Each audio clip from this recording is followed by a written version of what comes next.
Well, first, let's just talk about the fossil record for just a second.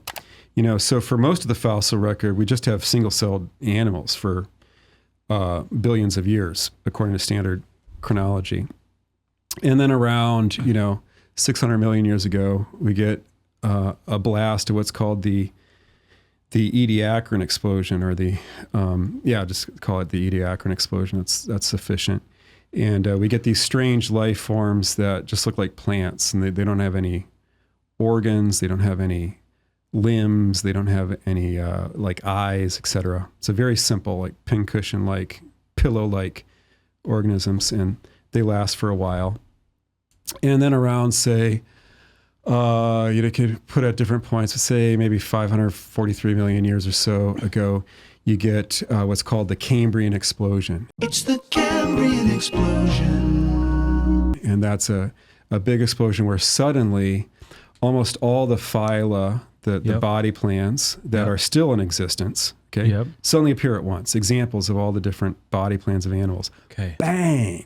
There they are. That's why it's called the explosion. Okay. No transition. In fact, the transition from the Ediacaran, which are these very simple animals, to the Cambrian with all these different body plans is so abrupt.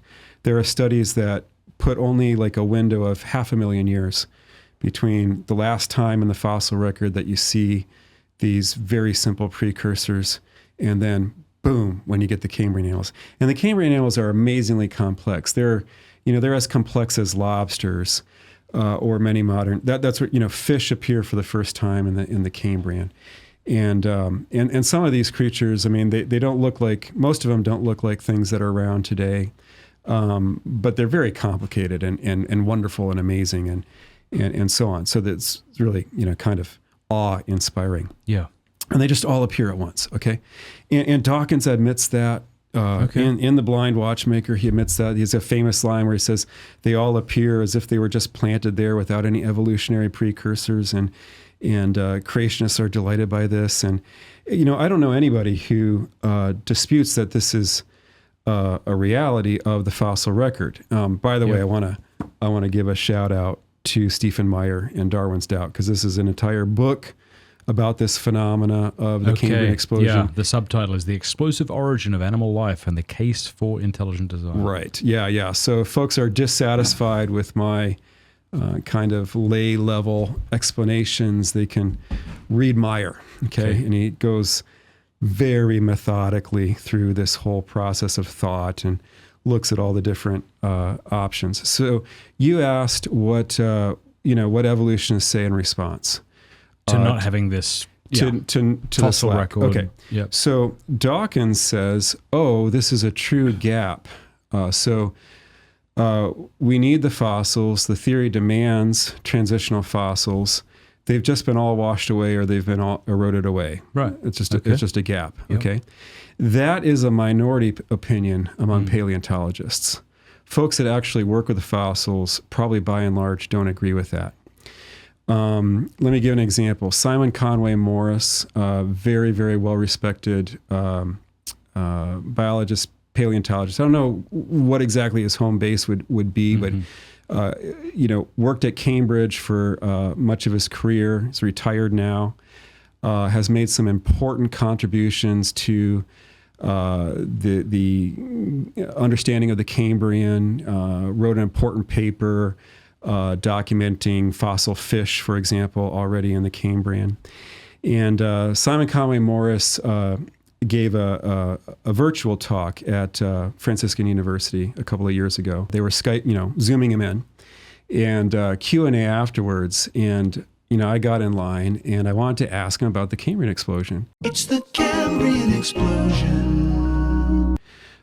So it's Cambridge trained and high up, don't get much higher than that, kind of expert in this field, interviewed and written on this subject. So I asked him, Dr. Morris, about the Cambrian explosion.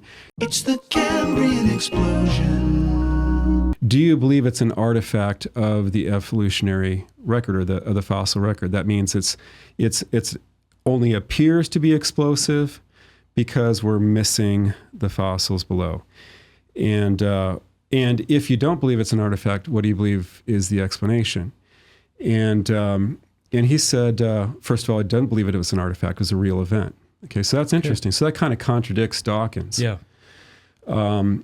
And then he said, and he was very honest. He said he doesn't know the explanation, but he thinks that an increase in oxygen plus the ediacaran animals, these simple animals that came before, play into the role of the explanation. Well, I found that very interesting, and I don't fault him at all. He's a lovely man and a fellow Catholic, and God bless him. We'll only wish him the best.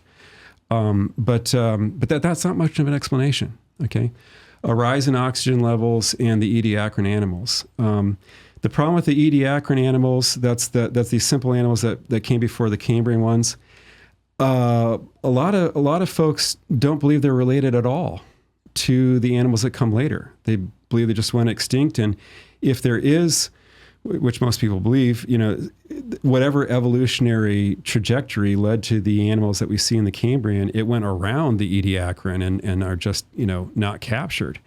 Okay, so the ediacaran aren't helping much. And then the latest evidence shows there wasn't actually a rise in oxygen levels that, and that, so therefore that wasn't a cause of, the explosion of information. Aside from the fact that rises in oxygen levels at best would be a sufficient, might be a necessary precursor for an explosion of life, but it wouldn't be sufficient to explain why we have all this biological information that suddenly appears at a certain point in the fossil record. So, we can do experiments. We can, put animals into high oxygen environments and see if they suddenly, have a huge explosion of information in their DNA, and I can tell you right now, it's not going to do it. It's not going to help. So it really told me that Dr. Morris doesn't have an explanation. I've asked many other people, and really for me, what I've wondered is, why is this not a defeater to the whole theory? And this gets back to Alvin Plantinga. Studying under Plantinga in the philosophy of science, Plantinga employed this idea of a defeater. Mm-hmm. A defeater is like a brute fact that is so anomalous to your paradigm. Epistemological paradigm. Yeah, that you just have to abandon the paradigm. Yeah. And I've asked many scientists this, okay? Point blank. I'm like, look, this is what the fossil record shows. Why is this not a defeater to the whole Darwinian paradigm? And nobody answers me. Okay. You've got a book here, Why Evolution is True. Presumably he addresses it in that book. No, he doesn't. And let me hold this up. I read this through carefully, and I assign this when I teach religion and science, because I don't want to be somebody who just indoctrinates towards one idea, right? So I tell my students, we're going to read both sides. So we're going to read this, and I've read it carefully, like page by page, all right? What Jerry Coyne's arguments are. And it was really reading Coyne's book that helped persuade me that evolution is not true, at least not in the Darwinian sense. Right. Okay. And why is that? Well, I went into reading his book knowing that one of the biggest problems for Darwinian theory is the Cambrian explosion. It's the Cambrian explosion. So I go in reading, eager to see how he's going to treat it. And he gets to the chapter where he's talking about the fossil record, and he gives a description of about a page, and about a page and maybe a page and a half, he recounts the history of life. And when he's recounting that history of life, he completely omits to mention the Cambrian explosion. It's the Cambrian explosion. To mention the Cambrian explosion. It's the Cambrian explosion. However, even though in his text, the body text of the book, he doesn't mention it, he does have a graph. And in the graph, it says Cambrian explosion. It's the Cambrian explosion. Yeah. Can we talk about that a little bit? No? Okay. No, apparently not. Ah. And Matt, I don't know if your kids, are your kids involved in the debate club in Steubenville? But they debate me a lot. Okay. Well, there's a very popular homeschool debate club in Steubenville you probably know, and many people are involved. Almost all my kids are involved in that. And through my kids being involved in debate club, I learned some of the principles of argumentation of formal debate. Right. One of the things I learned was that if your opponent raises like a killer issue for your case and you don't respond to it, you lose the debate. And I was, and when I would go and watch my kids debate, oftentimes I wouldn't pick up on this because I'm kind of a lay observer, and most lay observers of debates aren't following the logic that's going on. They're allowing themselves to be swayed by emotion. Yep, the charm of the people presenting their the rhetorical rhetoric. Ability. And so you can get to the end of the debate and like, boy, and oftentimes I would be in this as a parent and I feel like, oh, that side clearly won because they persuaded emotionally and their rhetoric was better. And then the judges do the adjudication and surprise, surprise, the other team actually gets awarded. Why is that? It's because the judges are actually keeping careful track of whether the different pieces of evidence and argument are being responded to adequately. And it's called dropping an argument. Yeah. If the other side raises something very important, and then you don't address it, and you just drop it, you lose the debate. Okay, or at least the point, wouldn't you? Yeah. You wouldn't lose the debate, maybe, but it would be a mark against you. Yeah, it's a mark. It depends on the weight of possibly if you drop something that's kind of only modest significance. But if it was of pretty of great significance, and you refuse to engage with it, and you refuse to engage it, then you probably would lose the debate from dropping it. Right.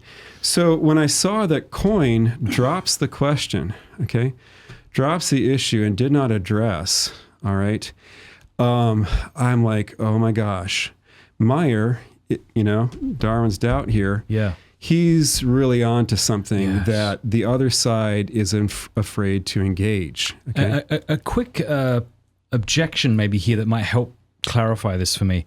If the Cambrian explosion... It's the Cambrian explosion. ...is an argument against Darwinian evolution, how is it not also an argument against the Bible?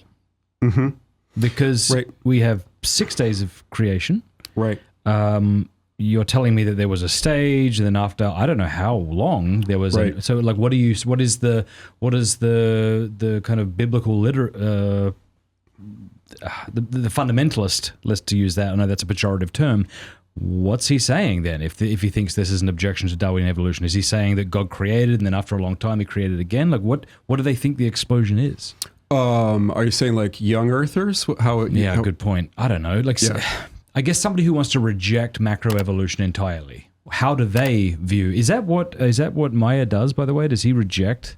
Yeah, Meyer rejects macroevolution. All right. So what would he say it is then? What's his hypothesis? Meyer says, look, this is the infusion of intelligence. Right. So so that gets back to my point about the 6 days of creation. We have man created on the 6th day. Right. Yeah. So it wasn't like 24-hour period before something else. Right. So Meyer and those who would argue with him would say, the creation narrative is primarily theological, not scientific. Okay. So in our sense of it. Yep. So that we're seeing. The creation of a temple for the worship of God. That's the logic. And have you seen, like, of course. I've got a graph in Bible Basics. Day 1, day 2, day 3. Yeah. The habitats are created. Right. Yeah. Day 4, 5, 6. So, so what the creation story is not showing us a literal history of... See, there I go with the binary thing again. Yeah. Right? Even me, I'm like, okay, so he's denying Darwinian evolution, therefore he must believe 24-hour periods. Right. That's good. That's helpful. Yeah. No, that's and thank you for the chance to clarify that. I want to tell you about a course that I have created for men to overcome pornography. It is called strive21.com/Matt. You go there right now, or if you text STRIVE to 66866, we'll send you the link. It's 100% free, and it's a course I've created to help men, to give them the tools to overcome pornography. Usually men know that porn is wrong. They don't need me or you to convince them that it's wrong. What they need is a battle plan to get out. And so I've distilled all that I've learned over the last 15 or so years as I've been talking and writing on this topic into this one course.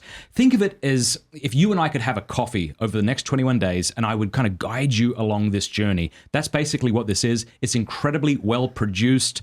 We had a whole camera crew come and film this. And I think it'll be a real help to you. And it's also not an isolated course that you go through on your own, because literally tens of thousands of men have now gone through this course.